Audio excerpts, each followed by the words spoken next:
Good evening. Welcome all. My name is Edmund Santuri. I'm Professor of Religion and Philosophy at St. Olaf College and Director of the college's Institute for Freedom and Community, the institute which, along with the Martin E. Marty Chair in Religion in the Academy and the St. Olaf Department of Religion, is sponsoring our event tonight. The purpose of St. Olaf's Institute for Freedom and Community is to cultivate in students a knowledge of and a passion for public affairs. The Institute encourages free inquiry and meaningful debate of important political and social issues.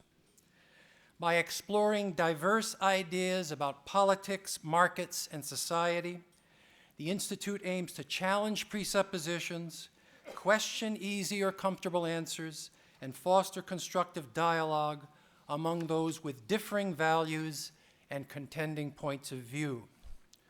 Established at St. Olaf College in 2014, the Institute offers a distinctive opportunity to cultivate civil discourse about contentious issues within a liberal arts setting.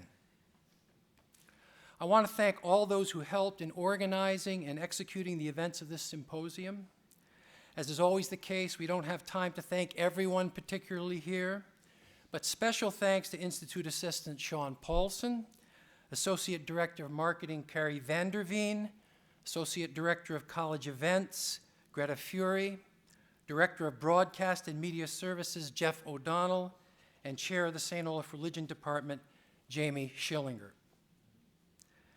And now to our main event, Debating Religious Freedom Today, a panel discussion that will address issues revolving around the meaning, justification, and practice of religious freedom.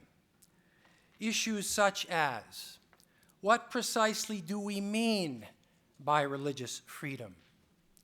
What are the philosophical grounds for affirming religious freedom as a human right, as a legal right?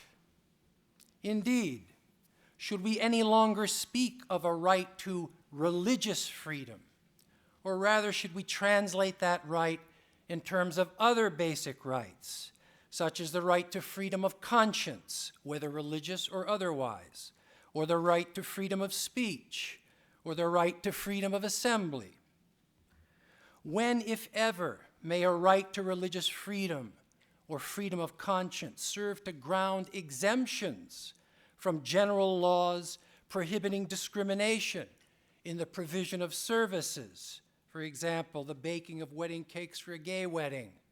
Someone who appeals to religious freedom, saying that's not consistent with my conscience and therefore I should not be compelled to do it. Or mandating provision of a particular form of service, for example, contraception and abortion, by certain institutional agencies, Catholic hospitals, or insurance providers utilized by Catholic institutions. Questions such as these are of enormous import in contemporary political life, and they will be the questions addressed by tonight's distinguished panel of speakers, whom I will now introduce, and I move from the viewer's right to left. Our first panelist is Robert P. George, who is the McCormick Professor of Jurisprudence and Director of the James Madison Program in American Ideals and Institutions at Princeton University. He is also the Herbert W. Vaughan Fellow of the Witherspoon Institute and has been a visiting professor at Harvard Law School. He has served as chair of the U.S. Commission on International Religious Freedom and as a presidential appointee to the U.S. Commission on Civil Rights. He has also served on the President's Council on Bioethics and as the U.S. member of UNESCO's World Commission on the Ethics of Science and Technology. He was a Judicial Fellow at the Supreme Court of the United States, where he received the Justice Tom C. Clark Award. A Phi Beta Kappa graduate of Swarthmore College, he holds degrees in law and theology from Harvard University and the degrees of Doctor of Philosophy, Bachelor of Civil Law, Doctor of Civil Law from Oxford University, in addition to 18 honorary degrees. He is a recipient of the U.S. President Citizens Medal and the Honorific Medal for the Defense of Human Rights of the Republic of Poland, and is a member of the Council on Foreign Relations. His most recent book is Conscience and Its Enemies. Our next panelist, Cécile Laborde, holds the Newfield Chair of Political Theory at the University of Oxford. She was the founding director of University College London's Religion and Political Theory Center. In 2007, she was elected Associate Professor to the School of Advanced Studies in the Social Sciences in Paris. She spent the 2010-11 academic year as a Fellow of the Institute for Advanced Study at Princeton University. In 2013, she was elected a Fellow of the British Academy. She has published widely on theories of law and the state, pluralism, syndicalism, and on contemporary theories of nationalism, toleration, republicanism, multiculturalism, secularism, and global justice. Her work has appeared in major journals of political and legal theory. She is notably the author of Pluralist Thought and the State in France and Britain, and Critical Republicanism, The Hijab Controversy and Political Philosophy. Edited volumes include Republicanism and Political Theory and Religion in Liberal Political Philosophy. Her last monograph, Liberalism's Religion, is forthcoming with Harvard University Press in 2017. Our final panelist is David Little, a retired professor of the practice in religion, ethnicity, and international conflict at Harvard Divinity School, who is also an associate at the Weatherhead Center for International Affairs at Harvard University. He is now a fellow at the Berkeley Center for Religion, Peace, and World Affairs at Georgetown University. Until the summer of 1999, he was senior scholar in religion, ethics, and human rights at the U.S. Institute of Peace in Washington, D.C. Before that, he taught at the University of Virginia and Yale Divinity School. From 1996 to 1998, he was a member of the State Department Committee on Religious Freedom Abroad. Little holds a Bachelor's of Arts degree from the College of Worcester, a Bachelor of Divinity degree from Union Theological Seminary in New York, and a Doctor of Theology degree from Harvard University. He's the co-author with Scott Hibbard of Islamic Activism and U.S. Foreign Policy, and also author of publications on Ukraine, Sri Lanka, and Tibet in the USIP series on religion, nationalism, and intolerance.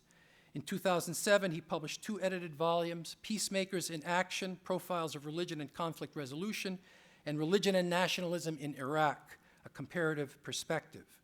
Little has authored numerous articles on religion and human rights and religion and peace, as well as the history of rights and constitutionalism and religion and law in England and America. Cambridge University Press has recently published a book of his writings entitled Essays on Religion and Human Rights, Ground to Stand On, and a book of responses to his work has just been published also by Cambridge University Press, Religion and Public Policy, Human Rights, Conflict, and Ethics. Will you all please join me in welcoming this very distinguished panel of speakers?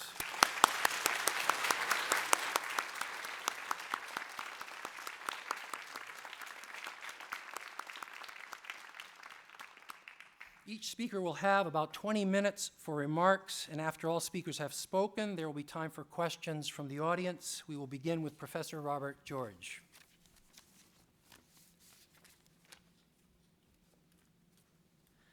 Thank you very much, Professor Santori. I want to say what a great pleasure it is to be back at St. Olaf. I visited here in the late 1980s, had a wonderful time, and it took me a long time to get back, but I'm really glad to be back, and I'm grateful, Ed, for the invitation. Also grateful to Mr. Paulson for the work that he's put in to making tonight's panel possible. And it's a very great honor to be on the panel with Professor Little and Professor Laborde, 2 scholars of extraordinary achievement and standing. Now, St. Olaf has also been the home of 2 of my dearest and oldest academic friends. One, someone I hope you're all studying with, Professor Charles Tolliver in the philosophy department, and the other is the great, indeed, legendary Robert Jensen, perhaps the greatest living theologian. Jens now, as we call him, Jens now lives in Princeton, where he is, I regret to report, in hospice care, but I was able to visit him just a few days ago, and while he wasn't able to communicate easily, he was alert and understanding and able to toss in a word or two here or there at just the right moment. But this was a wonderful home for him for so many years, and I know it's a treasure in his heart, and since he's so important to me, you're a treasure in my heart as well, St. Olaf. Now, we have 20 minutes, and I want to stick to that, so I'll... this, by the way, for you youngsters, is a wristwatch. I know you tell time with these things. But this is an old-fashioned thing, but it's of enormous sentimental value to me. This watch means the world to me. This is the watch that my dear, beloved, late grandfather on his deathbed sold me. So I'm never going to give up that, even no matter how advanced they get with these cell phones. I'm sticking with my watch. Now, if I ask my students, as I frequently do at the beginning of my course in civil liberties at Princeton, do you believe in the right to religious freedom? Almost all of them will say, yes, absolutely, Professor. I believe in the right to religious freedom. Good. Now, you believe it really is a right, right? Yeah, absolutely. Really believe it's a right. So my next question will be obvious. Where did it come from? What's the basis of such a right? How would you defend the proposition that there in fact is such a right? And like a shot, the overwhelming majority, it would be the rarest of cases if this weren't the case, the overwhelming majority of students will say, well, we make a deal with each other, a kind of social compact or mutual non-aggression pact. I will respect your religious freedom in return for your respecting my religious freedom. After all, even if I'm now in the position of strength over you, that might not always be the case. And so in order to make sure that when the time comes when our respective strengths are reversed and you're stronger than I am, you will respect my religious freedom. So I agree to respect your religious freedom now. Now, I myself do not think that is a very good argument at all.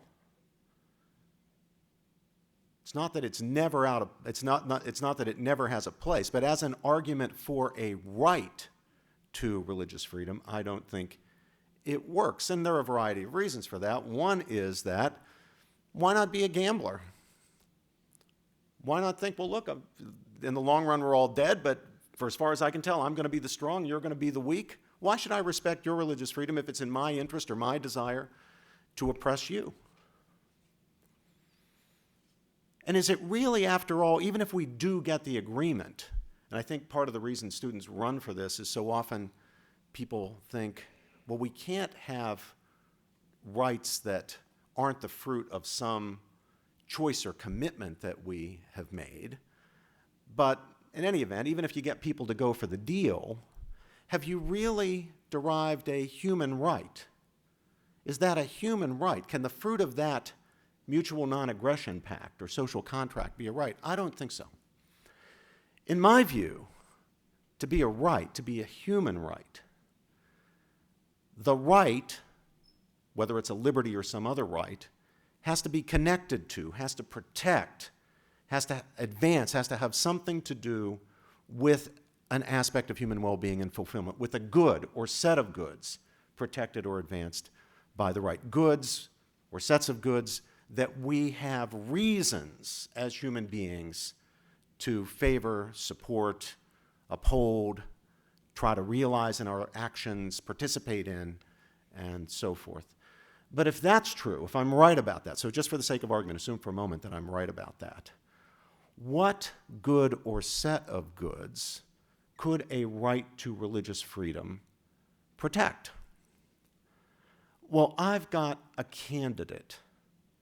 Now, it's not the only candidate, but I think it's the central one, because the right to religious freedom can protect a number of goods. But I think the central one is a tripartite good. It's a connection of three things that are tightly bound together, which is why I talk about them as one good, like a Trinitarian view of this good. It's the good that for all of us human beings consists in, first, raising the fundamental questions of human existence, the great existential questions of meaning and ultimate value, if any. The questions of transcendence. The question, how did we get here? What are we doing here? What does it all mean? Is there a purpose in life?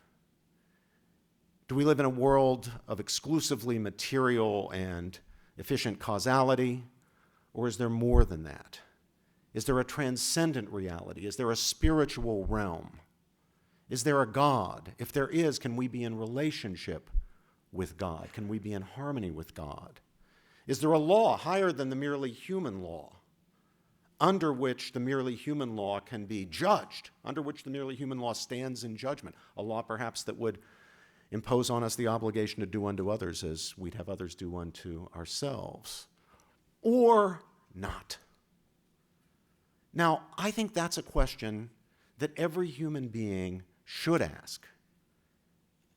Not in some abstract sense of should, but because to have a rich human life, to have a truly human life, you need to ask those questions. And I think you can recognize that whether you're a believer or an unbeliever, whether you're a polytheist or a monotheist, whether you're Catholic or Protestant or Jewish or Muslim or Hindu or Buddhist, you ought to be able to recognize that it's important for people to ask those questions, that it's important for me, myself, whoever I am, to ask those questions. Who, after all, including our famous atheist friends, Richard Dawkins or Sam Harris, who would want their children to go through life never addressing those questions, those great existential questions, never wondering about them, never thinking them through or trying to think them through, those great questions of meaning and value, ultimate meaning and value? Nobody would, because we recognize quite easily the importance to our humanity of raising those questions. That's part one. Part two of the tripartite good is the honest effort to answer those questions truthfully. Not to trick oneself or deceive oneself or believe what it's comfortable to believe or believe what other people are believing or believe the things that will get me in good with other people or make me popular or whatever. No, to get the right answers. There's a perfectly good fundamental practical reason to try to get to the truth of the matter. And then the third aspect of this good is trying to live a life of authenticity and integrity in line with one's own best judgments as to whether what the truth of these matters is. Whether it is atheistic or theistic, whether it affirms a transcendent order or a spiritual realm or it doesn't, whether one's answer leads one into Buddhism or Hinduism or Christianity or Islam or what have you. That, I think, is essential to living a full, truly human life. But for people to do that, to raise the questions, try honestly to answer them, and live with authenticity and integrity in light of one's best judgments about them, and not live the life of a fake, pretending to be a believer if one's not, because it's popular in your culture to go to church. Or you'll get a better job or meet more people who might be able to do good for you if you go to church. Or it could work the other way. If you're a believer, but pretend not to be a believer because, I don't know, you're in a university or something and they don't approve of that. Or you're in the old Soviet Union and it's not good for your job prospects in the future, or your children's job prospects in the future if you're known to be a believer. That kind of inauthenticity is no good for human beings. And in order for people to live lives of authenticity, they need the freedom to do just that. So that, I think, is the basis of the right to religious freedom. Now, what do we call that good?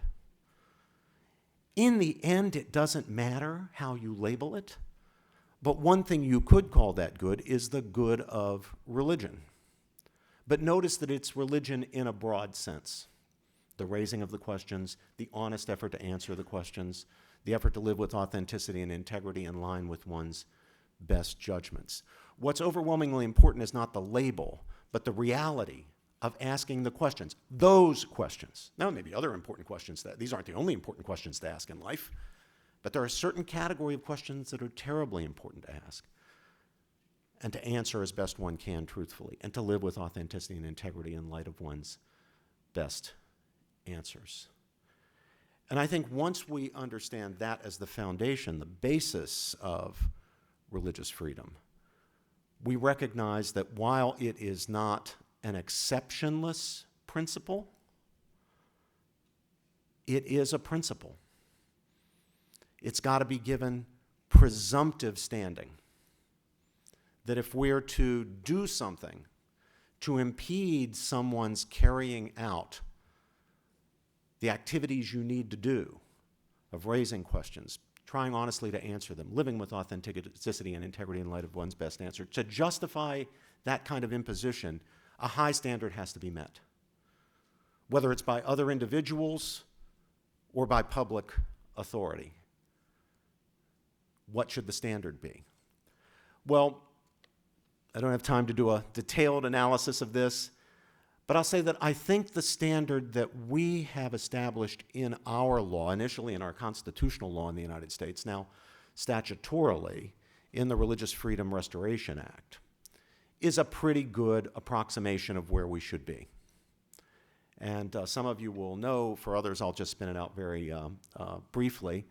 The basic idea is this: where a law or policy or action by government impinges negatively on the belief or practice of a citizen, of a person, that law, in order to survive legal scrutiny, must pass a test. And the test is that the government is obligated to show that the application of the law to the person on whom it is an imposition is supported by the highest standard known in our constitutional law, the standard of compelling state interest. You need a really good reason, not just a legitimate governmental interest, but a high governmental interest, something important. And beyond that, the law or policy must represent the least intrusive or least restrictive means of prosecuting that compelling state interest. Now, once again, the language doesn't matter. You could formulate this basic idea in lots of different ways. And there could be permutations and variations of it to make it a little less stringent or a little more stringent. But I think that's right. If we recognize the right to religious freedom based on the foundation that I've just outlined, I think the proper scope of religious freedom, especially when it comes to governmental imposition on religious freedom, is something like what I just outlined, the compelling interest, least restrictive means test. Now notice that test only means that you get a presumption and you get a hearing. Now where that hearing should be, whether it should be in a court, whether it should be in a legislature, who should be granting conduct exemptions, whether we should have a statutory basis for it, whether it should be the way we interpret the First Amendment of the Constitution. If I had an hour and 20 minutes rather than just 20 minutes, I could lead you through some of the considerations in favor and against all of those different proposals. But again, that's less significant. Those are the details.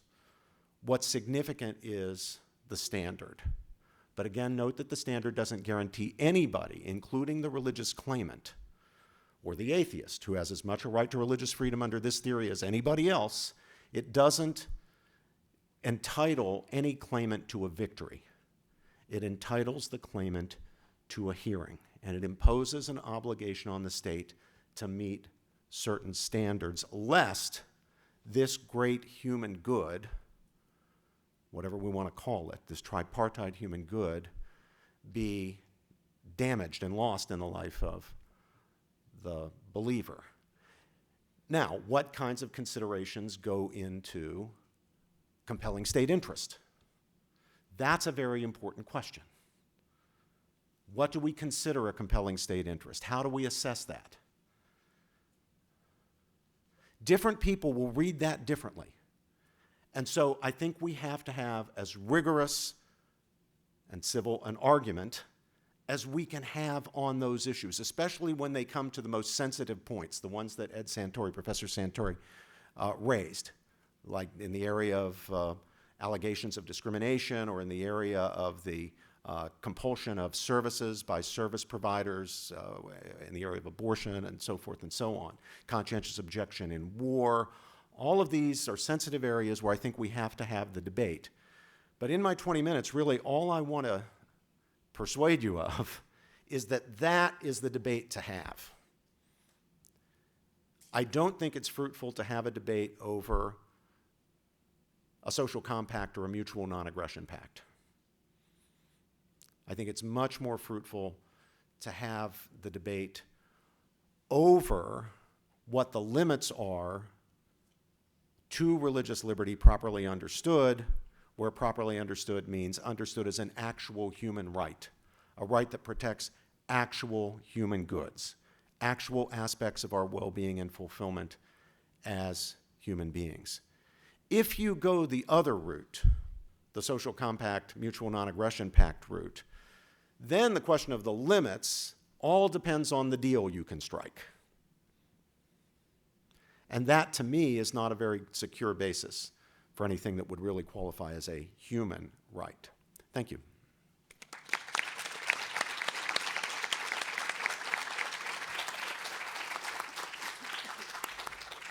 Professor Laborde.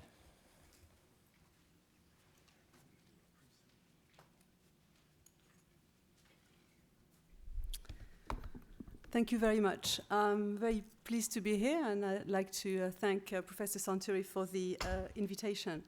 Like Professor George, I have a watch. I can show it to you. The time is set, is 1:30 a.m., which is the current time in the UK. So I hope you will forgive me for any slowness, which is predictable. Okay, so I want to start by postulating that religious freedom is a basic freedom in a liberal society. So how is it justified? So my standpoint is that of a liberal political philosophy standpoint. So from Rawls, I draw the idea that religious freedom is grounded in a more general value, which we might want to call moral or ethical independence. So Rawls thought that the liberal state must protect people's ability to form, revise, and live by their own conception of the good life. And I would add something: the liberal state should protect people's ability to live with integrity. So what I mean by integrity is the fact that my actions have to cohere with the way I think I ought to live. So, for example, I ought to be able to live in accordance with my conscience. So I think this focus on integrity is important, because if you take a standard Rawlsian line, you might think that what really matters is that the law shouldn't deliberately restrict or penalize religious practice. But I think we need to be more than this. We also need to say that the law sometimes shouldn't incidentally, so not deliberately, but incidentally burden religious practice.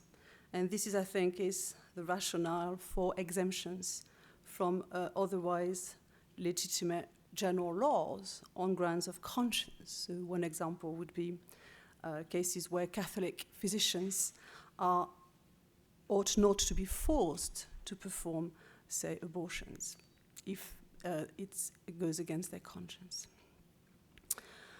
As Professor George just said, the fact that a religious claim counts as a pro tanto claim doesn't mean that it should be granted. So there's going to be a range of factors that we can discuss as to whether this or that particular claim should be granted. So it will depend on the importance of the law in question, whether the objective of the law can be pursued through less restrictive means, the protections of the rights of others and third-party harms, etc. But still, I want to insist that it is a claim of religious freedom. So I disagree with other liberals, such as, for example, Ronnie Dworkin or Brian Leiter, who claim that you can't really distinguish a religious claim from a mere preference. And I disagree with that. I think you can and you should. I think there's a special value in doing what you think you ought to do instead of pursuing a mere preference. So that's the special value I call the value of ethical integrity. Okay, so how do we test ethical integrity? So I want to suggest, probably won't have time to develop it, but the only test you need really is a test of sincerity. You don't need a test of cogency of belief. I don't think it's the business of courts to assess the veracity or cogency of claims made in the name of religious belief. And that, again, here I disagree with some other liberals who challenge the cogency of some claims put forward by religious believers. For example, there's been some recent criticism of claims about complicity. So some religious believers don't want to be complicit in the sins committed by others. And some have argued this is not, this is not a cogent belief. So a pharmacist who doesn't want to sell contraceptives on the grounds that he or she doesn't want to be complicit in that sin is not properly engaging in a religious practice. I, again, don't take this view. I think whatever else you think about whether the exemption should go through, there's no doubt in my view that this can be a genuine religious belief. So integrity really is a subjective notion. It's a coherentist test. You need to look for a fit between what an agent, a person, thinks she should do and what she's able, in fact, to do. So it's not for courts to assess the cogency of her claim. Courts, I think, only have to check for basic sincerity and centrality of the belief to the life of the claimant. So much for the broad outlines of religious freedom as an individual right, which I think is grounded in moral or ethical integrity. Now, I want us to think about collective exemption rights and ask, are they similarly grounded? Are they also grounded in something like integrity? And how do we make sense of this? This is important because it's widely accepted that religious groups and churches, for example, have special rights of exemption from some general laws because of the burden that the laws, impose on their distinctively religious practices and traditions. For example, the Catholic Church is exempted from anti-discrimination laws when it selects its priests, so-called ministerial exception.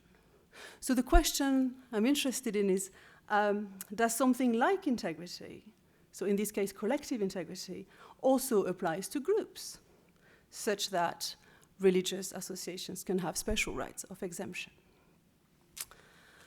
Okay, so I think they do, but I want to say a few things about the foundations and the limits of this claim. So I think they do. I argue at greater length in my forthcoming book that associations have two kinds of interests. They have two kinds of integrity-related interests, what I call interest in coherence and interest in competence.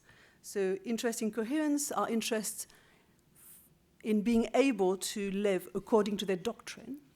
That's a coherence interest. But they also have competence interest, which are interested in being able to interpret their own doctrine. And I think the combination of those two interests justify that sometimes exemptions from general laws are permissible or even required.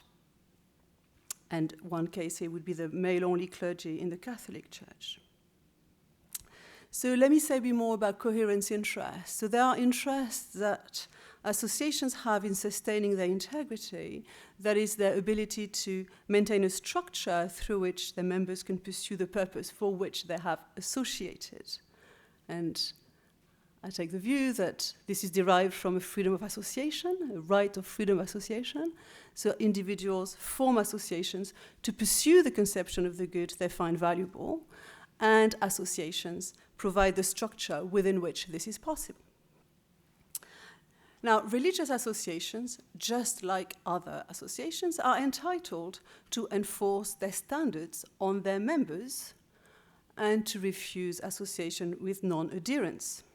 So I think it would be a category mistake to complain that religious associations discriminate on religious grounds.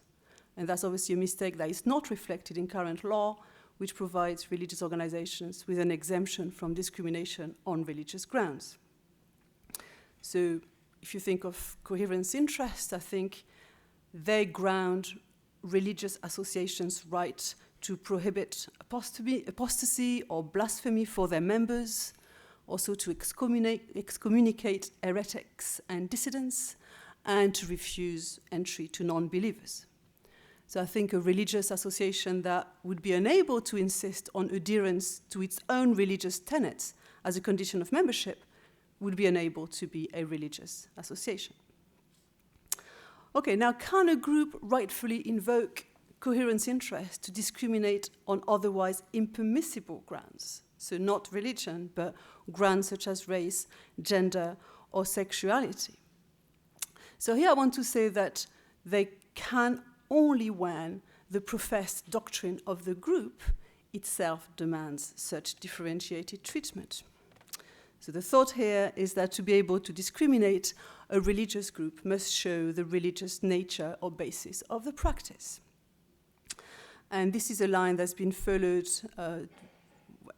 before the US Supreme Court constitutionalized the ministerial exemption. There were several cases where the court took the kind of line I'm defending here. For example, in a case involving unequal pay in a religious publishing house, Seventh-day Adventists were found guilty of discrimination against a female employee. And what the court said, preventing discrimination can have no significant impact upon the exercise of Adventist beliefs because the church proclaims that it does not believe in discrimination against women. Right? So there is no doctrine that, according to which women should have different rights, therefore this practice was impermissible. So one implication of this line of thinking is that churches cannot discriminate on insidious grounds, by which I mean grounds that is not publicly committed to. Okay, but if a church tenets include some theologically justified exclusion, then I think it can invoke coherence interest to exempt itself or to seek an exemption from anti-discrimination legislation. I think for governments or judges to prevent groups from enforcing their own declared criteria of membership would be to strike at the heart of freedom of association.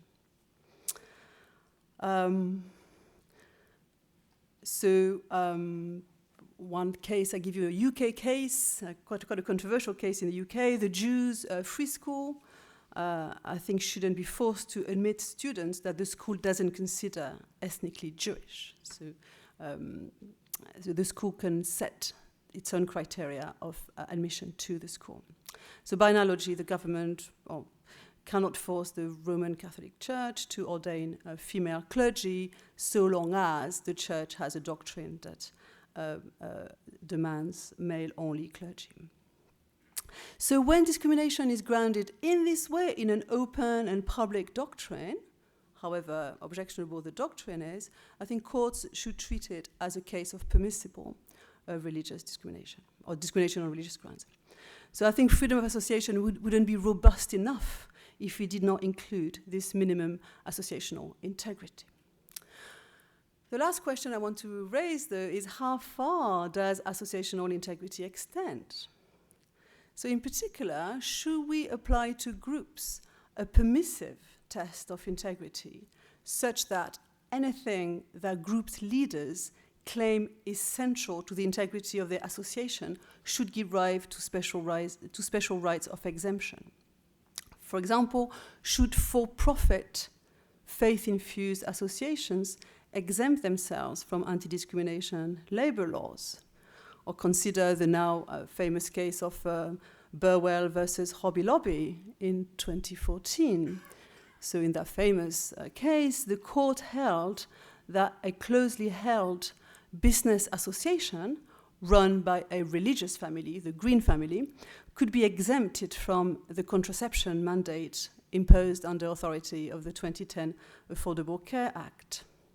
So because Hobby Lobby had a religious basis for its objection to providing insurance coverage for contraception, it was protected by the RFRA, by the Religious Freedom Restoration Act. So the question I want to ask in closing is, does this family business, Hobby Lobby, do they have standing to claim a religious exemption to the contraception mandate? And I think not. And I want to argue that a business like Hobby Lobby doesn't exhibit the relevant integrity-related interest. You recall that integrity is a coherentist test. It requires a fit between an agent, what the agent is committed to, and what she's able to do. Now, in many cases of collective religious exemptions, the fit is there too, right? The Catholic Church, in the cases I've been using to illustrate my point here, is a relevant collective agent, is publicly committed to a doctrine of male clergy, and those to whom the doctrine applies can be assumed to be willing members of the church and to identify with its doctrines. And so because the church is an identificatory group, there is a tight fit between the agents, the representative agents, the acted upon agents, and the principles on which the demand is based. But of course, not all groups exhibit this kind of integrity, also I want to claim. And in particular, I think for-profit corporations can rarely make freedom of religion claims. And I want to explain why not. Thing is, I've lost sense of how much time I have left. Can I take another six minutes? Thank you. Okay, so I want to briefly run through 4 arguments that critics of Hobby Lobby have made to criticize the decision. And I don't think they're good arguments, so I want to give you a better one. So very briefly, arguments I think are not convincing, and they're quite common in the literature on this. The first argument that's made is something about complicity, which I referred to earlier, right? So the claim is the Green family, they don't want to be complicit in a sin committed by others. That's not really a genuine religious belief. So as I explained earlier, I don't think that's plausible. And the fact that we're talking about group right as opposed to an individual right, to me, is neither here nor there, because you're still talking about the beliefs of the Green family, of the members of that family.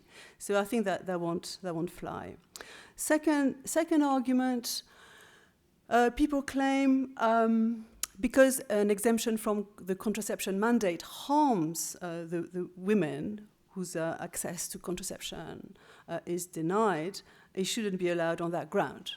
So that's the third-party harm claim. It's been made by people like Fred Geddicks and others. So my response to this is, it can't be right that the mere fact that it harms women can be the reason for denying an exemption, because it really depends on the baseline you start from. Because you might think that women in the Catholic Church who are denied access to the priesthood are similarly harmed, in the sense that they're denied a benefit that you might think they ought to have access to. So you need an account of the difference between the two cases.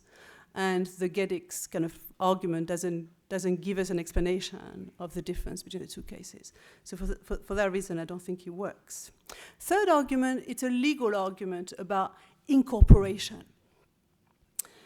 So the fact that Hobby Lobby is a corporation should make a normative difference.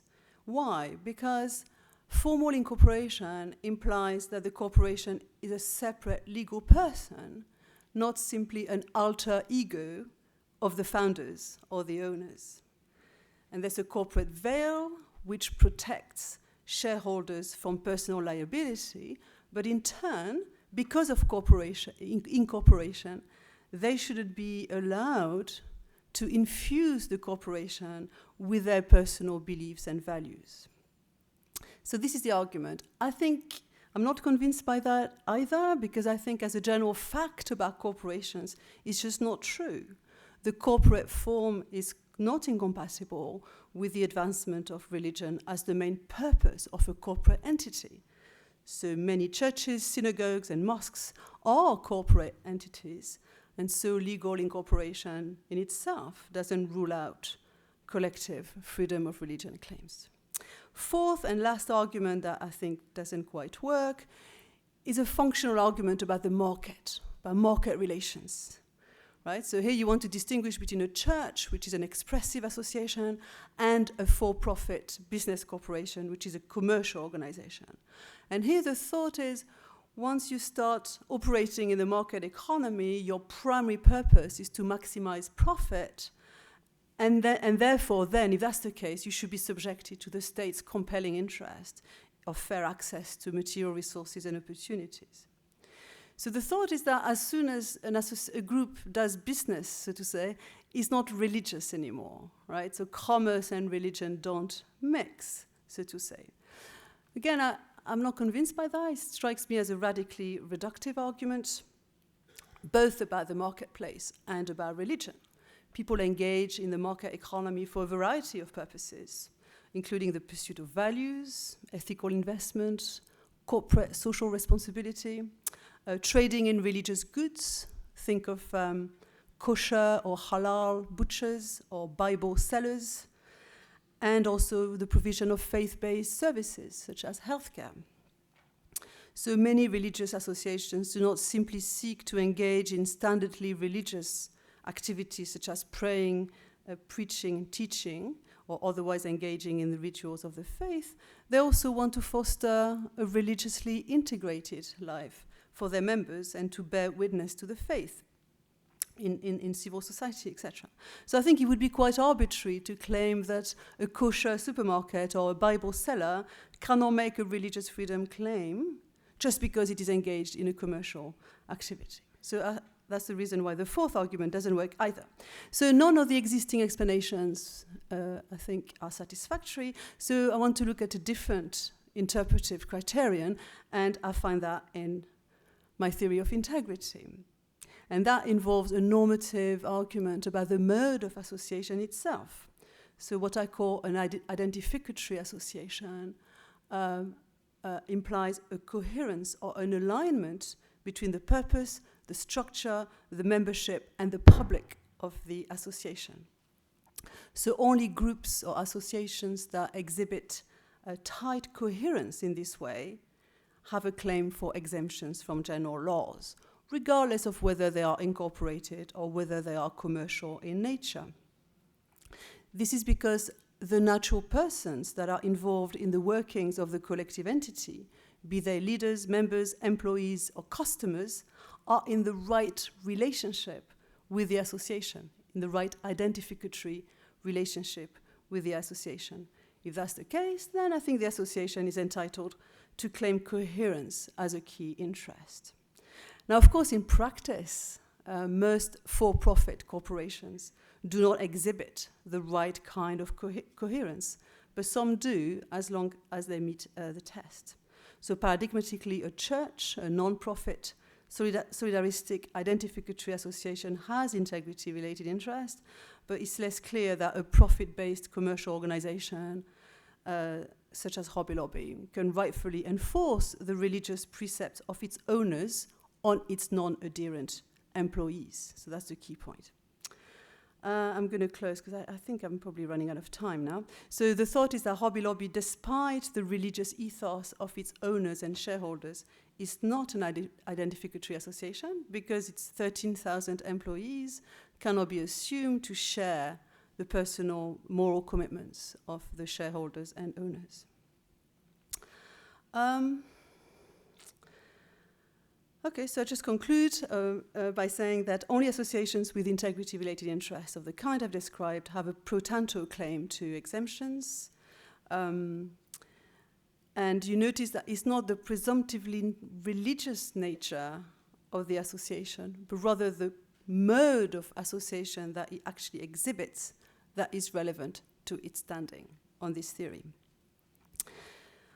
So to conclude on the integrity theory of religious freedom, he makes the following three claims, just to sum up. So one, the notion of integrity gives an account of why certain commitments and practices deserve special concern in the form of special rights to exemption from general law.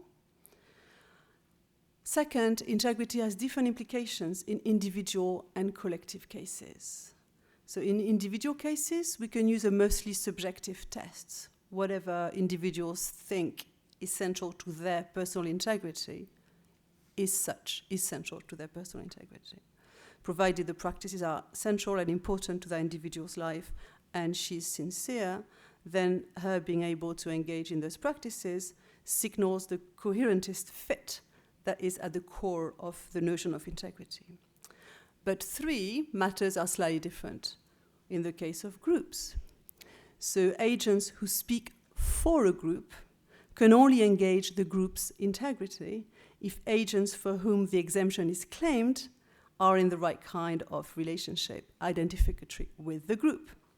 So this explains that although, in my view, Hobby Lobby shareholders have a sincere integrity-related claim individually, it is not sufficient to engage the integrity of their collective for-profit enterprise.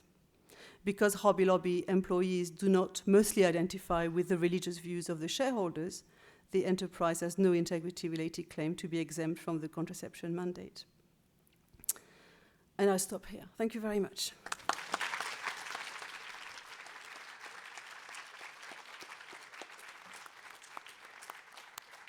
David Little. Thanks, Ed. It's a great pleasure to be here. I've been here before, and it's a wonderful opportunity to be back again and to share the podium with these distinguished panelists, Robert George and Cécile Laborde. I'm going to take a human rights approach to the general subject tonight, by which I mean that it is important to consider seriously the background, character, and underlying rationale of human rights language and law, and especially particular human rights documents and jurisprudence in discussing and debating the subject of religious freedom that's before us this evening. For one thing, it is the obligation of the United States to do so as a member of the United Nations. The preamble to the UN Charter talks of reaffirming faith in fundamental human rights, in the dignity and worth of the human person, equal rights of men and women, and so on. So to be a member of the UN is already to have affirmed in some general way an obligation to espouse and live up to human rights obligations. For another, the U.S. ratified the International Covenant of Civil and Political Rights in 1992, making it, according to Article 6 of the U.S. Constitution, the supreme law of the land. Now, treaties like the International Covenant are not legally actionable without enabling legislation. Nevertheless, they do impose some binding requirements on participating governments, such as the obligation to demonstrate every 4 years how well the provisions of the covenant are being complied with by the member state. And finally, the International Religious Freedom Act of 1998, according to which the U.S. government evaluates the performance of governments around the world in regard to religious freedom standards, expressly invokes the International Covenant of Civil and Political Rights, as well as other international instruments in defining those standards, holding others accountable to standards that the U.S. does not apply to itself seems to me grossly hypocritical.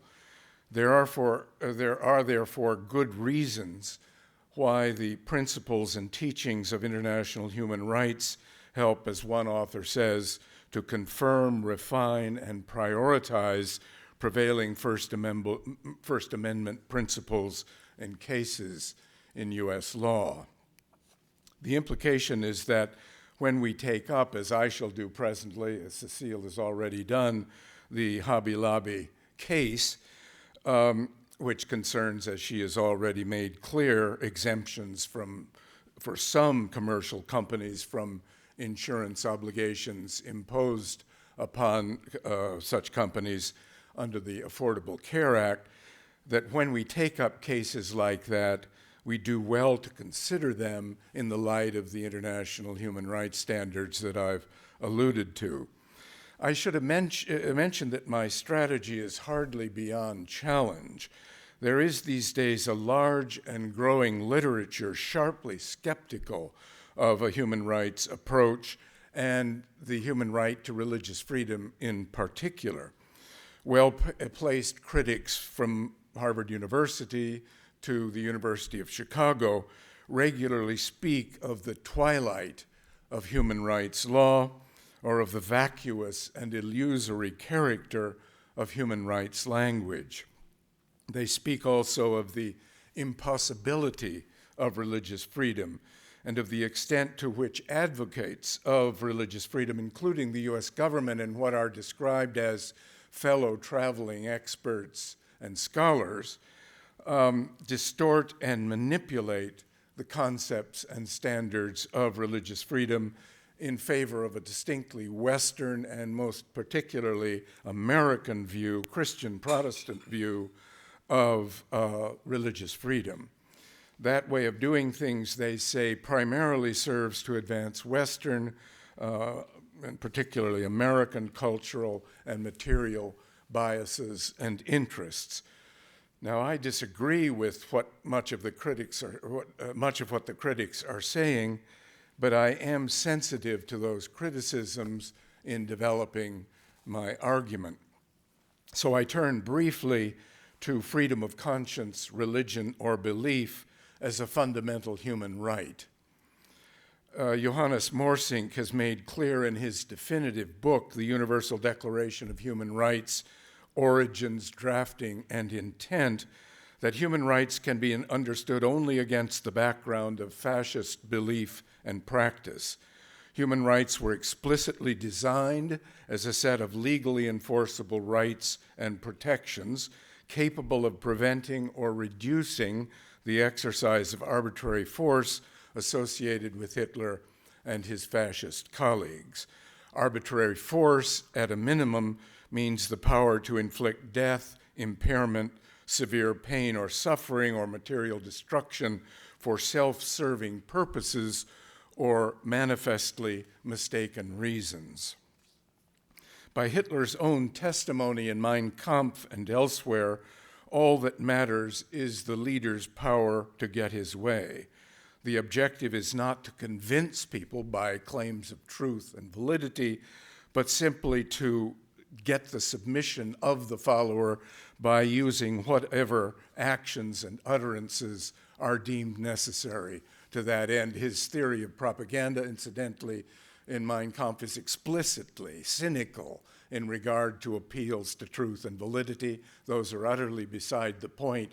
Simply appeal to a doctrine about which the broad masses, according to Adolf Hitler, do not understand anything. They are indifferent to the fact that the doctrine being put forward is essentially groundless.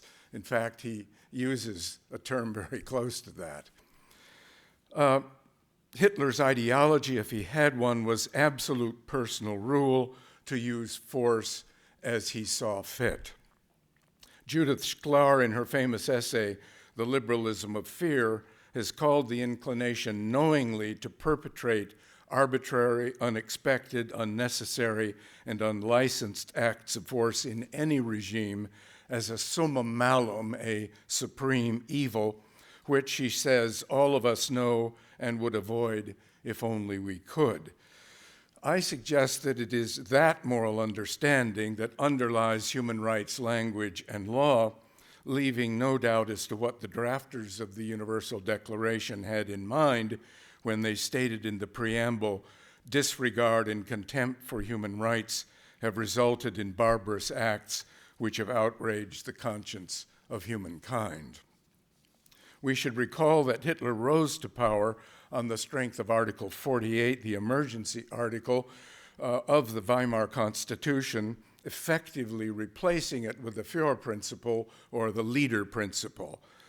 That resulted in the suspension of civil rights with almost no limit, authorizing Hitler to use police power according to his whim or pleasure to intimidate and suppress all opposition. In fact, it may be said that the whole human rights corpus was a response to a massive abuse by Hitler and other fascists of an appeal to public emergency.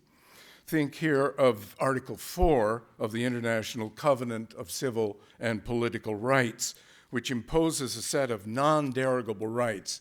Non-derogable rights are rights that may never be suspended under any conditions. That set of rights prohibits, even during times of emergency, discrimination, extrajudicial killing, torture, or cruel, inhuman, or degrading treatment or punishment, enslavement, certain degrees of due process, and, please note, the freedom of conscience, religion, or belief. It is of the greatest importance, it seems to me, that Article 18 of the Universal Declaration and the International Covenant of Civil and Political Rights, Article 18 is the freedom of conscience, religion, or belief, to use the terms that provision describes, is included among the non-derogable rights. A key feature of arbitrary force, as practiced by the Hitler regime, was the relentless imposition by force of a specific set of beliefs on everyone under its control, meaning the persecution of all religious and other expressions of dissent.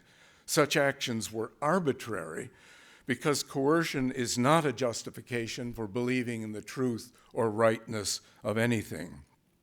Since conscience, religion, or belief involve at bottom basic convictions about truth and rightness, they are subject in traditional language to the law of the spirit, namely persuasive appeals to reason, emotion, and evidence, and not to the law of the sword. In other words, coercing belief is, from Judith Sklar's point of view, one of the manifestations of the summum malum. Trying to coerce belief is a fundamental mistake in human experience.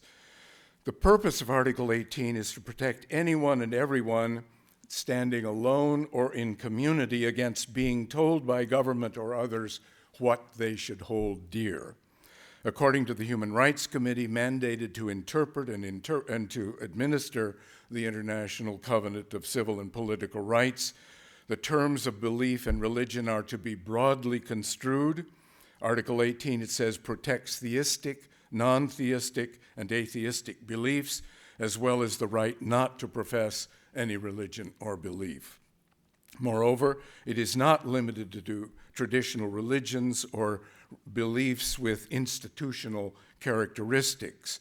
It rules out any tendency to discriminate against any religion or belief based on the fact that they are newly established or represent religious minorities. Also protected, the committee goes on, is the right to manifest religion or belief in observance and practice, which may include not only ceremonial acts, but also customs such as the observance of dietary regulations, the wearing of distinctive clothing or head coverings, participation in rituals associated with certain stages of life. In short, both beliefs and practices are fully protected under Article 18. Now, it is true, and this gets us closer to our subject of the evening, it is true that Article 18 does permit government to limit manifestation or overt practice of conscience, not to limit belief, but to limit practice. It clearly does that and places, in doing that, the burden of proof on the government. In imposing restrictions, the government must show that a restriction is prescribed by law, is necessary for protecting compelling state interests, which is what Professor George alluded to in general. These compelling state interests, according to Article 18, are defined as public safety, public health, public order, along with the rights of other people. It must be thus prescribed by law, necessary, and proportional, understood as imposing the least burden conceivable on conscience, religion, or belief to protect the compelling state interest in question. So the formulation in the jurisprudence of Article 18 of the International Covenant matches really perfectly the description of RFRA, or the Religious Freedom Restoration Act. Four things are worth emphasizing about this provision. First, it implies an obligation of deference on the part of the government toward matters of conscience, religion, or belief. State interference in such matters can only be justified in the name of state interests that are truly necessary or clearly compelling, and all claims to that effect must be carefully proven. Second, the requirement that restrictions be proportional or the least burdensome suggests the possibility of conscientious exemption from all or part of a restriction imposed by government. Third, human rights jurisprudence actually provides a generic exemption of major importance that I want to come back to towards the end of my talk. Although Article 18, the committee says, does not explicitly refer to a right of conscientious objection to military service, the Human Rights Committee believes that such a right can be derived from it, inasmuch as the obligation to use lethal force may seriously conflict with the freedom of conscience and the right to manifest one's religion or belief. This, incidentally, is an astounding concession.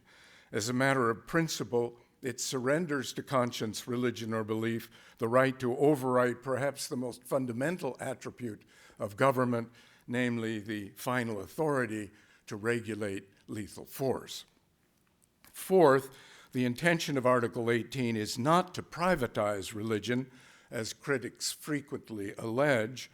On the contrary, by implying an obligation of governmental deference, claims of conscientious exemption have a decisive public effect by helping precisely to define the limits of governmental authority. So it's a fundamentally public activity, this matter of exempting for religious and conscientious objections. It's helping to define where the state may go and where it may not go.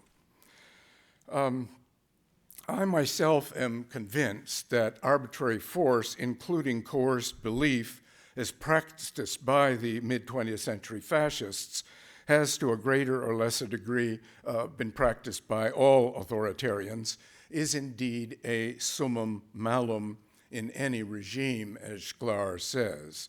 Her claim is clearly universal in intent, and it implies in a compelling way of justifying the freedom of conscience, religion, or belief as a fundamental human right. In other words, arbitrary force is wrong in itself, and when applied to conscience, religion, or belief is equally a fundamental evil.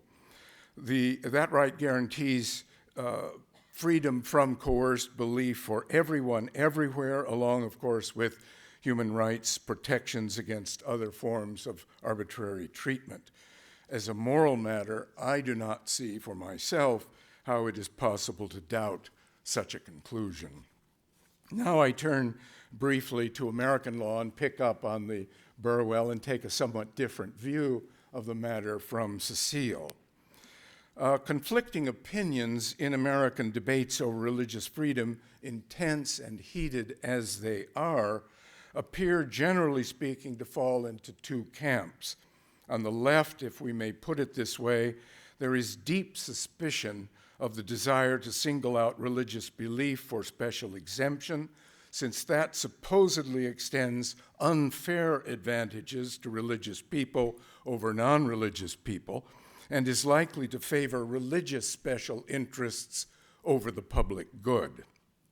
On the right, it is held that religious belief and practice are under severe threat from an increasingly secular society and government, and that there exists distressingly a concerted campaign to reduce, if not eliminate altogether, religious influence from the public sector. The controversy surrounding Burwell v. Hobby Lobby is a good example of this division of opinion. The case, as we've heard, was decided by the Supreme Court in a 5-4 decision in favor of the plaintiff, the Hobby Lobby Company, as we know, a arts and crafts commercial group corporation with 500 stores and 13,000 employees, and it's owned and operated by the Green family, Protestant evangelicals committed to conducting their business according to Christian convictions. One of those convictions is that engaging in or supplying to others emergency contraception, namely birth control measures that prevent pregnancy after sex, thus amounting to a form of abortion, is seriously immoral. Under the Affordable Care Act, employment-based group health care plans must provide reproductive care, including FDA-approved contraceptive measures, some of which are abortifacients or abortion-inducing agents. The Greens sued the Health and Human Services Department, seeking relief from substantial tax penalties for not complying with the ACA regulations. They defended themselves by contending that the Religious Freedom Restoration Act exempts for-profit companies from providing its employees contraception coverage because of the religious objections of the owners. Writing for the majority, Justice Alito claimed that Congress intended that RFRA, the Religious Freedom Restoration Act, applies not just to religious and religiously oriented nonprofit corporations, but also to closely held owner-operated for-profit corporations like Hobby Lobby. Justice Alito continues, the requirement mandated by the ACA that the owners either fund measures they believe wantonly kill babies or pay significant fines imposes a very substantial burden on them that is not the least restrictive means for satisfying a legitimate and compelling interest the government has, namely providing, supplying free contraceptive coverage for employees. A less restrictive means that should be applied in this case, according to Justice Alito, is to exempt Hobby Lobby from paying the cost of contraception coverage and to require that the insurance company make up the cost with no additional expense to the employees. By the way, the argument is that the insurance company will actually reduce its costs by providing that reproductive health contraception coverage because it will prevent unwanted births and some of the medical implications that will follow, it is argued, if these reproductive devices are not made available to women. Reactions on the left are sharply critical of the ruling, and they're well summarized in Justice Ginsburg's lengthy dissent. For her, RFRA does not apply to for-profit corporations, I think somewhat along the lines that Cécile was arguing. Even if it did, the government's compelling interest in protecting women's reproductive health readily overrides the religious interests of the Greens. Justice Ginsburg also thinks the ruling, by opening the door to religious exemptions in the marketplace, ignores the unfair and injurious effects such exemptions are likely to have on employees for other for-profit corporations who do not share the owner's religious beliefs. Reactions on the right have generally been favorable to the ruling for upholding the rights of religious freedom against the perceived onslaught of secular domination, though there are some exceptions that I won't go into right now. In the light of the human rights approach I introduced earlier, I tend to agree in general, and thus differ to some degree with Cécile Laborde, with the Hobby Lobby ruling. The ruling, in my opinion, properly affirms the general obligation of governmental deference to conscience, religion, or belief, and does it in a way consistent with the requirements embodied in Article 18 of the International Covenant, that any limitation on conscience, religion, or belief be prescribed by law, be necessary for protecting compelling government interests, and be proportional, understood as imposing the least burdensome means available to protect the state interests in question. In addition, the ruling does two more things. By extending religious freedom by extending religious freedom to the marketplace, into the commercial area, it affirms within limits the comprehensive public scope of the obligation of governmental deference to conscience, religion, or belief. And with a little work, Justice Alito's majority opinion can be revised to heed what I described earlier as the generic exemption of major importance, namely a principled right not to be compelled against conscience to inflict lethal force. In my judgment, RFRA, which is the prescribed law of the land in this case, is fully relevant to the Hobby Lobby decision. Its central provisions that government may substantially burden a person's exercise of religion only if it demonstrates that the burden is one, advances a compelling governmental interest, and two, is the least restrictive means of doing that, is completely consistent with Article 18 of the ICCPR mentioned earlier. There is strong evidence in the legislative history of RFRA that it was intended to cover for-profit corporations, and the Supreme Court has never said that religious freedom claims are irrelevant to commercial life. I also believe that it is a distortion, and I think Cécile agrees with this, to characterize profit-making as entirely indifferent to moral and religious matters. Two conditions apparent in the Hobby Lobby ruling serve to guarantee religious interests will not come to dominate the marketplace. One is RFRA's requirement that conscientious exemptions be balanced against compelling governmental interests. The other is the restriction of religious exemptions to closely held owner-operated corporations. Lastly, something special about the Greens' beliefs must be mentioned. The subject of substantial burden is not limited, I think, to the size of the penalty applied to the Greens if they fail to pay for coverage. That's what Justice Alito alleged. Substantial burden, I believe, also involves consideration of the nature of the plaintiff's belief against paying to kill babies. As one scholar says, the government's demand in this sense to pay for killing is unprecedented. We have never in our national history refused exemptions to conscientious objectors who refuse to kill.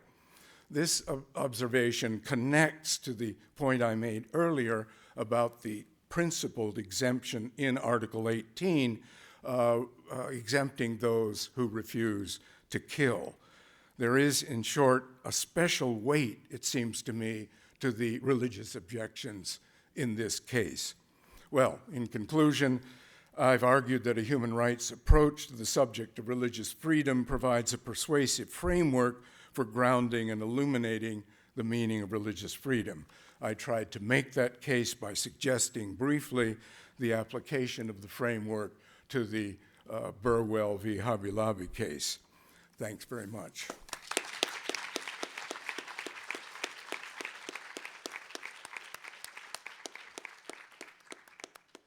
We're about to open to general questions, but could you please join me again and applaud these remarkable presentations?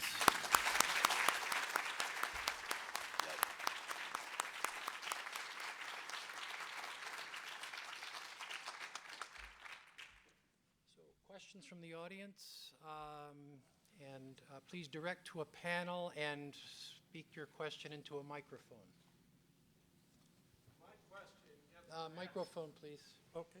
My question, I'm Pat Greenwood from class of 1968 here at St. Olaf, and my question relates back a little bit different direction to the Hobby Lobby case that you've talked about.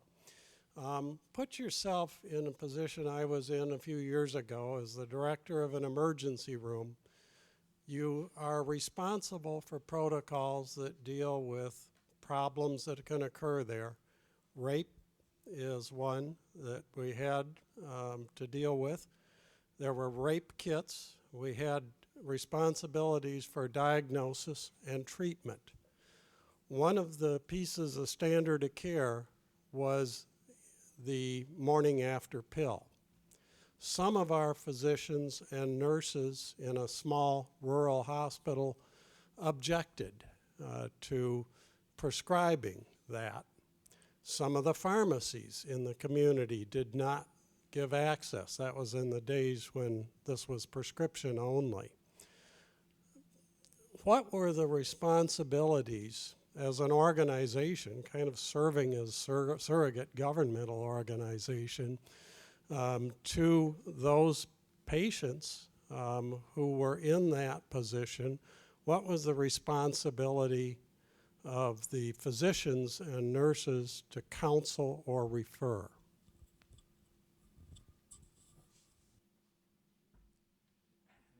To take that? Go ahead.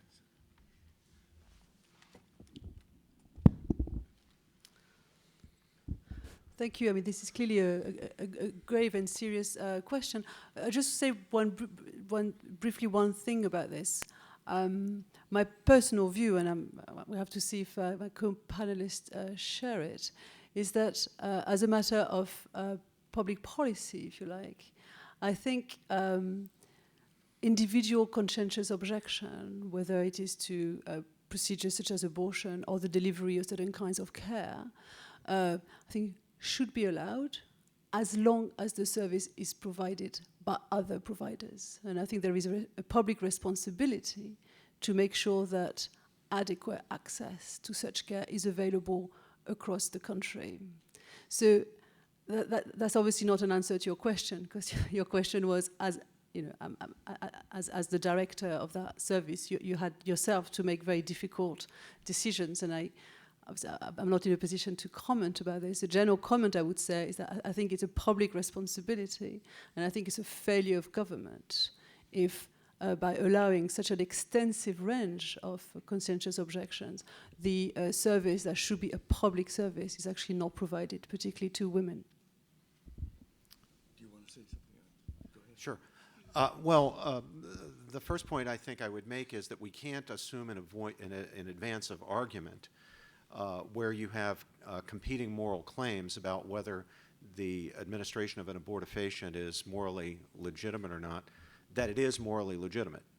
You begin with the debate. There are reasonable people of goodwill on the two sides of the debate who just disagree about this. So the first public policy decision that has to be made is, well, are you going to permit that? If you decide you are going to permit it, then the next question is, well, can you, since you're going to permit it, can you require people to administer the drugs? And that's really an independent question. If you begin with the conclusion you shouldn't even permit it, you don't reach the next question. But if you do reach the conclusion that, well, as a matter of public policy, the morally right thing to do is to administer these drugs, then can we force people? And again, we can't assume a right answer to that in advance of moral argument. So all I can say about it is we would have to argue the thing out from start to finish, and we're not going to reach a consensus. I'd imagine that the people who are arguing it out won't reach a consensus on it, and reasonable people of goodwill in the end will disagree about it. And there will be a lot of side issues that I think would arise in connection with it as well. On the one hand, especially for people who think that that's a morally legitimate way of dealing with the consequences of rape, they're going to say, well, look, the burden on a woman who is not then given access to the abortion drug is so serious that you're warranted, even under a RFRA type standard, in imposing on the physician, who may be an Orthodox Jew or a Muslim or a Catholic or an evangelical Protestant, to participate. Then it raises the side issue, well, since religious people or people of conscience generally who can accept that, then will not go into that field. They won't be willing to participate. Will you end up with the effect of cleansing whole areas of medicine of religious believers of traditional moral beliefs? So it's a very complicated question. I would just add, and I agree with the points made, that if you debate it, as Professor George suggests, you may still come to a point of disagreement, right, between your point of view and an opposite religious believer's point of view. And the question then is, what do we do about that person who continues to object to the use of Ella or Plan B, these abortifacients? And that's the problem that we're trying to wrestle with this evening. Should we give those people an exemption on conscience grounds if they take a different view from yours? My view would be, yes, we should find that, and it's my understanding that hospitals, religiously oriented hospitals, do provide exemptions from such activities as this, and I think those can be defended. I would add that the hard question, and you hinted at it, Robbie, is the emergency problem. And if you're faced with performing an emergency, that is a life-saving activity, should you be allowed the exemption not to perform, especially if nobody else is available. That gets hard. It would also apply to the abortifacient thing. If in the medical opinion, the giving of this abortifacient will somehow save the individual's, the patient's life, that emergency circumstance would seem to require activity, and the state might well suggest that under those conditions, the state's compelling interest in preserving the life and the profound health of every American citizen overrides. That's the kind of dispute you might get into on that question. Yeah, just one more point about that. Remember that in the situation we're in, the people we're dealing with will not do it because they are principled believers who have firm moral beliefs. Forcing them to do it will not mean they will do it. They won't do it. What it means is you have to fire them or you have to punish them, despite the fact that they won't. I can assure you, the Little Sisters of the Poor, if they lose, they're not going to comply with the government. They're not. So then what do? I mean, it's got to be handled in advance, essentially by saying, well, look, if this is your belief, Orthodox Jew, Muslim, evangelical Christian, Catholic, you can't work here.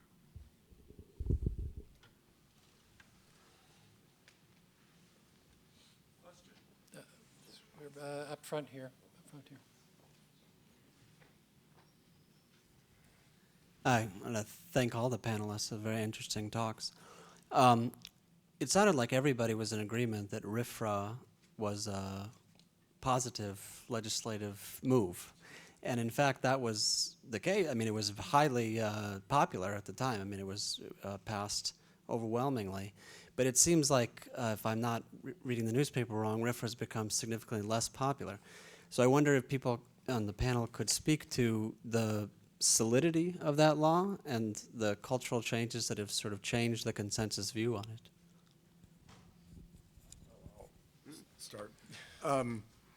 That's right, and actually there was, after the 97 Burney decision, which restricted the application of RFRA to federal law and did not, and argued that it could not be applied any longer to state law, a couple of things happened, as you probably know, in a number of states. I've seen various numbers, somewhere between 20 and 30 states now have their own state RFRAs. So there was, in that respect, a RFRA-oriented response.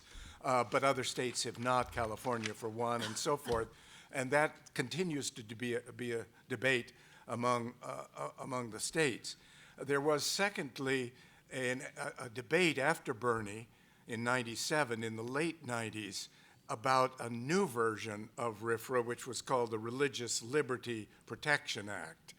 That was defeated in Congress for a number of interesting reasons, one of which was that many of the ACLU and other people wanted a generic exemption for non-discrimination. They didn't want it possible for religiously oriented people to gain an exemption from engaging in practices that they thought were wrong in respect to public discrimination, public access, things of that sort. And so that gives some validity to the point you're making. Finally, then, this Religious Land Use and Institutionalized Persons Act was passed as a much more moderate, more limited. And so I'm agreeing in a way that the drift of opinion is much more mixed than was the case in 1993 when RFRA was first. On the other hand, I myself, now speaking personally, would see, for the reasons I've sketched out in my talk, the general approach of RFRA to be the correct approach and to be very much in line with the international jurisprudence that I sketched out. So but that's my own personal view. When Oregon against Smith was handed down, basically revoking 30 years of jurisprudence that established as a matter of constitutional law under the Free Exercise Clause of the First Amendment the least restrictive means and compelling state interest test, Which was that had a Herbert and magical effect of uniting the United States of America, or at least uniting the activist groups across the ideological spectrum. The Christian Coalition joined with People for the American Way, and the moral majority joined with the American Civil Liberties Union to denounce the decision. Father Richard John Newhouse said that the decision has read the freedom of religion out of the Constitution. If this is a correct decision, then religious liberty doesn't mean anything in this country. So, united across the ideological spectrum, you're absolutely right, Alan, united, everybody came together and said, let's do statutorily then what the court no longer does constitutionally. And we passed, Congress passed, President Clinton signed into law, RFRA, and everybody was happy. But remember at that time, and if you look at the constitutional jurisprudence, at least when it came to the winners, the people who won cases under the old Yoder and Sherbert versus Werner standards, they were the Amish, the Seventh-day Adventists, American Indians. They were minority religious groups, and in some cases, like the Amish, lovable minority religious groups. Who wants to be mean to the Amish? Right? And they were about things that most people didn't care about. You know, whether the Amish send their children to school, old order Amish, send their children to school after 12 years old or not is not a big deal. You know, the kids don't end up on drugs and they don't end up on welfare, and they learn to do what they're going to spend their lives doing as farmers or leather workers or homemakers and so forth. But then, of course, what happened is, under RFRA, claims started being made for controversial things by groups that weren't popular across the spectrum. Catholics, Orthodox Jews, evangelical Protestants, Muslims. And this created, on the left, some opposition now to RFRA because Catholics and evangelicals and Orthodox Jews didn't want to participate in abortions or didn't want to bake wedding cakes for same-sex celebrations or things like that. And then on the right, Muslims wanted to build mosques so that they could attend the mosque. Shocking. But, you know, so you had people now across the spectrum, at different, but not everybody, but people across the spectrum in some positions saying, well, this isn't what we bargained for. We wanted to be nice to the Amish and the American Indians. And here are these other people who do bad stuff that want to take advantage of this. Well, we're not going to tolerate that.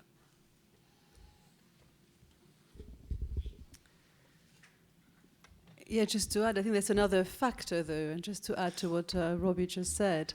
I mean, it's true that, you know, before Smith, I mean, the religious freedom case law served to protect minorities, such as the Amish and Seventh-day Adventists, etc., as in the Yoder and the Sherbert case. And I agree with the account that the kind of groups that is claiming exemptions has changed, and some of the changes in public mood have been as a response to that. But I think there's a further factor which can be mentioned, I think. The earlier kinds of exemptions were benign in a sense that they were self-regarding to some extent. So they didn't necessarily make claims on the rights of others, right? So you could say the Amish claim not to take children to school after 14. You know, there's a discussion as to whether the child is harmed, but nobody else is harmed in that, you know, in the society in question. Likewise for the Sabbatarian claims, right? These are pretty costless exemptions. I think the difference with the kind of exemptions that we've seen over the last decade or so is that potentially they deny rights and entitlements that by law are due to others. So I would keep that in mind. I mean, that is obviously a controversial point, and you know, you probably would disagree by my description of the case. But I think you know the kind of cases you describe about cakes, etc. Okay, there might be very small cases, but I don't think Hobby Lobby is as benign, for example. And so you have a real conflict and clash between rights to non-discrimination, rights to fair opportunity on grounds of sexuality, race, and gender. So these are important rights. And so you have a clash between those rights and otherwise legitimate religious freedom rights. And I think this conflict we didn't have in the early phase of exemptions. Yeah, I agree with that. But I think that's not the whole story. Well, I guess you agreed that it wasn't the whole story as well. But I'll give you an example of why I think there has been a shift. Let's take what happens to children within minority religious communities. People were concerned. Justice Douglas, in his concurring and partial dissent in the Yoder case, said, gee, what about the children? We're denying the Amish. They are being denied their rights. The Amish children, they're not given an education. They're going to be stuck in Amishism because they haven't been given the intellectual resources to provide the practical possibility to leave the Amish tradition and move to Greenwich Village or whatever they might want to do if they had the sufficient education to get out. But still, people did not. I mean, that was a lonely concurrence and partial dissent, and that was a wildly popular decision. I suspect that at that very same time, there would have been pretty much the same reaction had the case been about Jewish circumcision of infant male children. But that now has changed. And if you take that now, nobody says, oh, that's just like the Amish. You have a whole wing in this debate, a whole element of this debate that's saying, no, wait a minute. RFRA can't be used to justify permitting Jews to have male infant circumcision. So that's part of my evidence for why there's actually been a change. And Alan, one point about the beginning of all this, I don't know if you guys remember it very well, but do you remember who the one group was? The one interest was that thought Smith was 100% right and didn't want RFRA.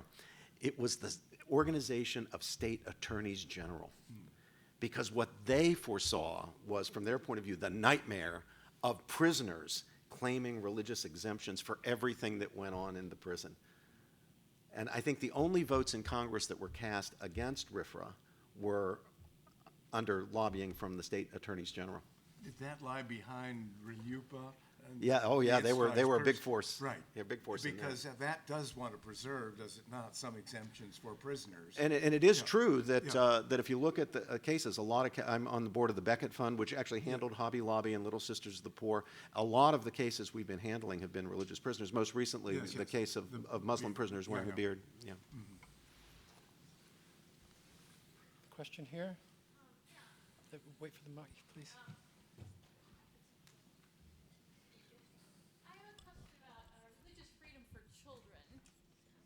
Which has been brought up, but primarily in the context of international human rights debates.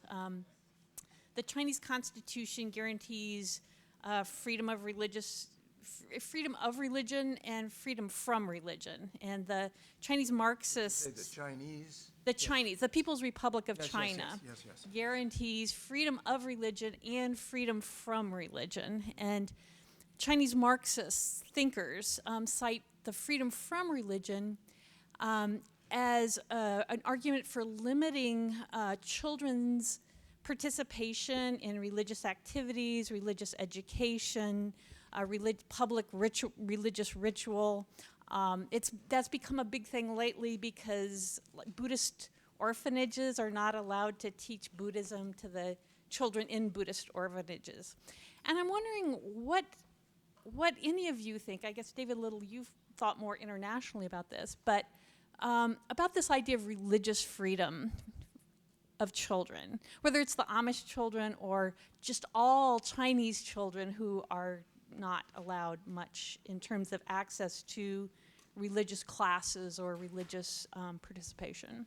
Well, one of the clear, there are actually 5 what I've called belief rights in the corpus of international human rights law. One is free exercise, one is non-discrimination, one is protection of minorities, one is prohibitions of religiously motivated hate speech, and the last one, relevant to your question, is protection of parents or guardians to select the religion or not religion of their children or guardians. And that seems to me the ruling of the international corpus of human rights law on this subject, and therefore I would interpret it off the cuff as arguing that the Chinese government, in restricting the rights of parents or guardians to limit the exposure of their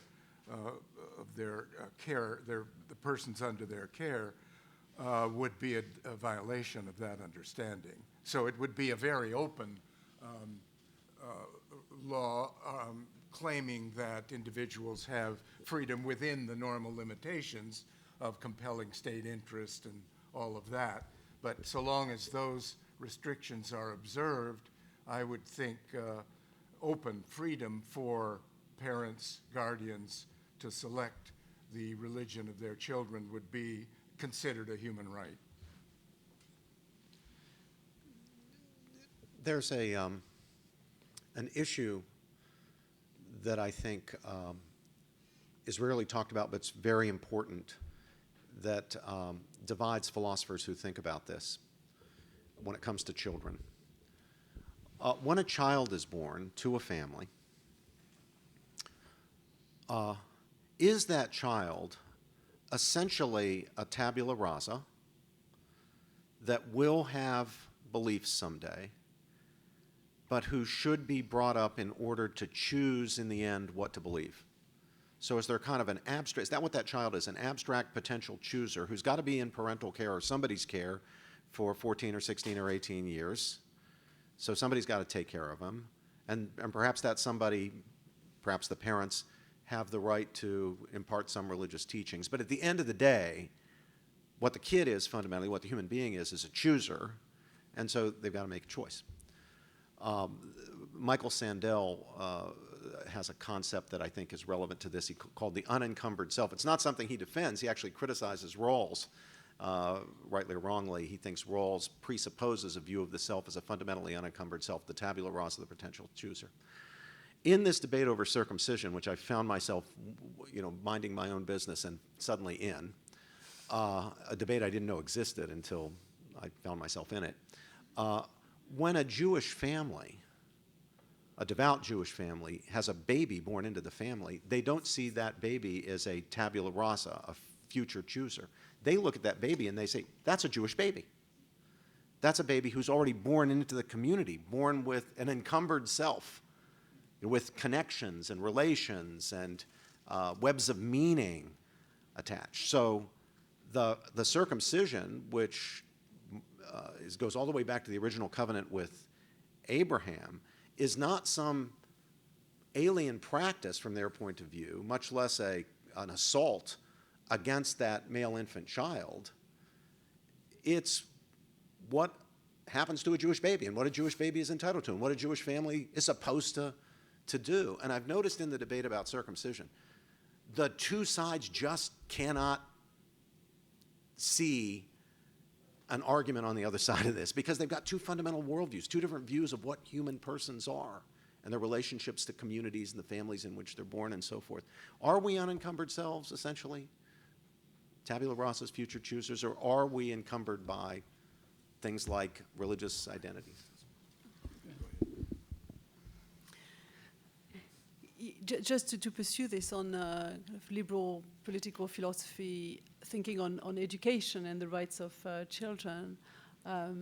So I won't comment on the case of male circumcision because I agree with Robbie that it's actually it's a very difficult case. But I think the general principle I think still stands, and it's something like this: that of course one of the essential principles underpinning a liberal society is that parents have a right.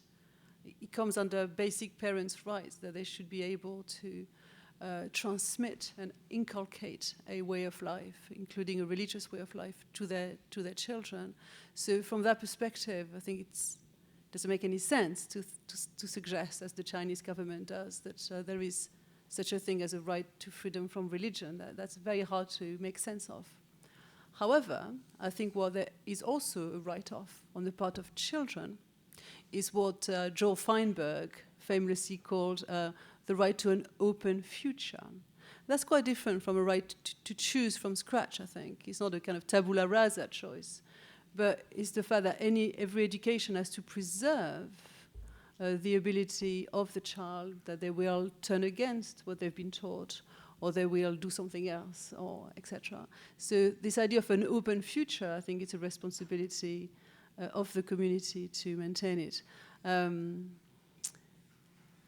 Circumcision is a tough one for obvious reasons. Could I just ask, what the circumcision question raises the point in my mind about female circumcision. Now, one might argue, as you did eloquently, on behalf of male circumcision, but would you also make a judgment about the health effects of that on the child? Let's invoke the question of female circumcision within some kind of religious context, which might be quite, at least medically understood, rather damaging to the female child in this case. How far would one go? It raises the question of compelling government interest in protecting the basic health and welfare of the citizens and so on. And wouldn't my question basically is, wouldn't this kind of case call for the government to make a judgment at some point about whether the health is seriously damaged or not? It's exactly right in my view. So I've actually been, including as chairman of the U.S. Commission on International Religious Freedom, arguing in favor of permitting religiously based male infant circumcision, but against permitting female circumcision. Now there are a couple of issues there. One, I think, is a real issue of principle, and that's the health issue. Now, opponents of male circumcision claim that it is damaging to the health of little boys and to the future sexual function of little boys. I'm very skeptical of that, but that is the argument. I think that's a legitimate argument to make. And we have to just talk to the people who know about these things, which are usually not philosophers. By the way, would the courts be able to do that in your view? Yeah, I think they can. So when you're assessing compelling state interest, the effects on human health are highly relevant. So nobody has a right to win in advance, right? All you have a right to is a hearing, and the state provides its evidence for the compelling state interest, and the claimant provides his evidence, and the court either gets it right or wrong, but the court does its best to work the thing out. The other issue that's not so much the issue of principle, I learned in my work on the commission, is that female circumcision is not, in most cases, a religious obligation, but is rather a cultural practice among some people who happen to be Muslim.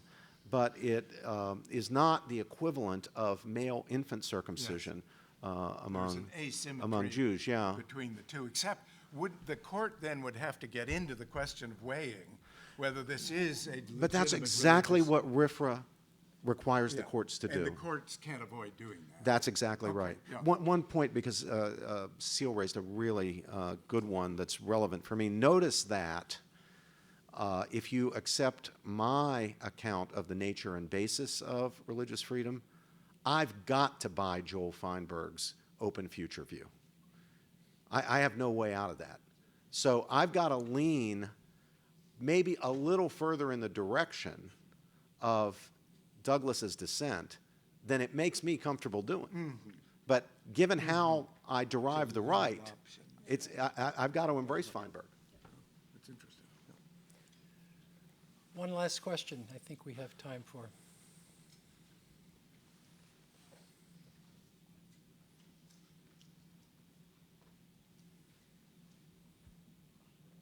First of all, thank you all so much for being here. I am so happy you are all here. My question is for Professor Laborde especially, but I'd love to hear what everyone has to say. But I am really curious to hear how integrity and coherence may be judged.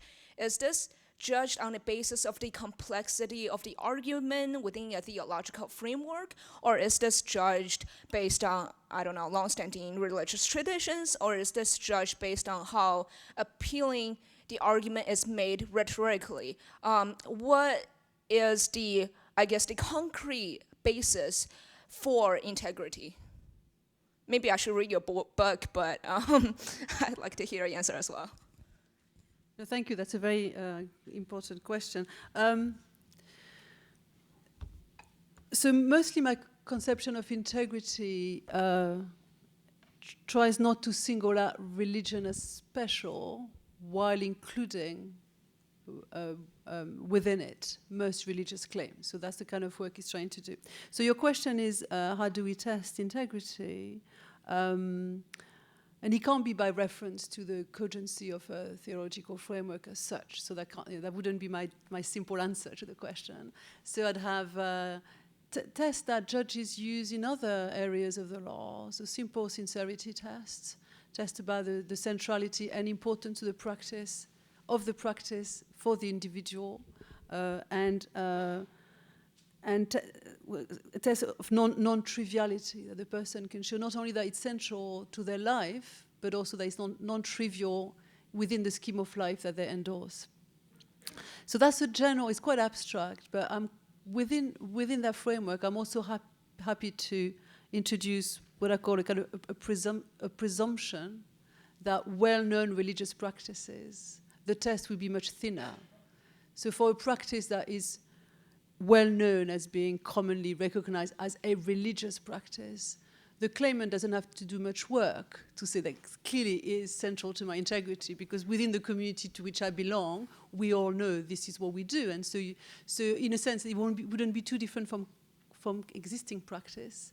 But what the integrity test allows is non-standard, non-orthodox, not very well-known religious minority claims to be given the same seriousness, to be granted the same level of serious consideration as traditionally well-known religious claims. I want to say how happy I am that Professor Laborde was not advising the government lawyers in the Hobby Lobby case. As a member of the Beckett Fund board, the government made one version or another of all four of the claims that Professor Laborde very expertly shot down. And our lawyers, perhaps a little less expertly, but succeeded in shooting them down. I think we would have had a little more trouble with the integrity-based argument that she herself developed, although I'm not yet persuaded by it. It's a serious argument, and I do agree, a more substantial one, and would have given us a higher hurdle to get over than the ones that the government relied on. I was especially surprised that Justice Ginsburg and Justice Sotomayor went for the idea that the fact that you're a corporation reduces the plausibility of your claim, and I'm not surprised that Justice Kagan and Justice Breyer didn't go along with that. But if you make the argument the way Professor Laborde makes it, rather than something like what Sotomayor and Ginsburg went for, I think it's a much more challenging argument to meet. Well, we are much beyond the stipulated time. An extraordinarily stimulating exchange. Thank you very much.